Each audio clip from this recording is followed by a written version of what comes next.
جی السلام علیکم. سوال مفتی صاحب میرا یہ ہے کہ ہسٹورین ہے یوول نوآ ہراری. کون ہے؟ تو وہ یوول نوآ ہراری جیوش ہسٹورین ہے, کافی مشہور. تو میں کہا نام کی پروننسیشن میں ذرا غلط لے رہا ہوں. تو وہ کہتے ہیں کہ اسلام جو ہے یا کوئی بھی مذہب جو ہے بیسیکلی آج کل کے دور جدید کے جتنے بھی مسئلے ہیں ان میں ارریلیونٹ ہو گیا, ان کا حل نہیں دیتا. وہ کہتے ہیں کہ آرٹیفیشیل انٹیلیجنس ہوگی, فیمنزم ہو گیا, ان کی وجہ سے جو مسئلے آ رہے ہیں تو یہ سب کے سب ان کا جو حل ہے وہ عقل سے نکل سکتا ہے. اسلام ہے یا کرسچینٹی ہے, کسی بھی مذہب کی جو اسکالر ہے ان کے پاس ان کا حل نہیں ہے. اور یہ کافی یعنی کہ یہ سوچ جو ہے کافی زیادہ پروان بھی چڑھ رہی ہے. تو اس کے بارے میں کیا ہم کر سکتے ہیں اور اس کو کس طرح سے نگیٹ کرنا چاہیے؟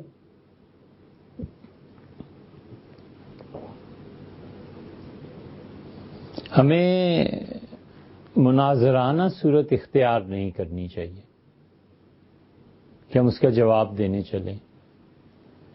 اس ذہنیت کا نتیجہ یہ نکلتا ہے کہ یہودی اگر سچ کہتا ہے اور اچھی بات کہتا ہے تو ہم اس سچائی اور اس کی اچھی بات سے ہم خود اپنے آپ کو ہی محروم کر لیتے ہیں. اس فضا سے اگر ذہن آزاد ہو جائے تو پھر اس کتاب کا کھلے دل سے مطالعہ کر کے جو آپ کے یہاں لاہور میں بہت سے اہل علم ہیں ان سے رجوع کرنا چاہیے, یا جہاں آپ کا کوئی تعلق ہو اور جنہیں آپ صاحب علم مانتے ہو ان سے پوچھنا چاہیے کہ یہ اپنی طرف سے کہ میرا خیال یہ ہے, آپ بتائیں اس خیال کے متعلق کہ یہ کیا چیز ہے. اگر آپ یہودی کا نام لیں گے تو ہمارے ہاں وہ ذہنیت پہلے اس میں پڑ جاتی ہے کہ یہودی تو ہیں ہی اسلام کے دشمن, یہ عیسائی تو ہیں ہی ایسے, اور یہ ہے ہی یہودیوں کی سازش, اور تم نے کتاب تم بھی یہ مینٹلٹی. تو مناظرے اور تکرار کی راہ چھوڑ کے ان چیزوں کو سمجھنا چاہیے, اچھی طرح سمجھ کے پھر وہ اہل علم جو اس زبان پہ چونکہ قدرت نہیں رکھتے نا, ان کتابوں کو نہیں پڑھ سکتے, تو ان کے سامنے اپنی طرف سے کہ حضرت یہ بات فرمائیے کہ یہ کیسے ہو سکتا ہے, یہ کس طرح سے ہو سکتا ہے.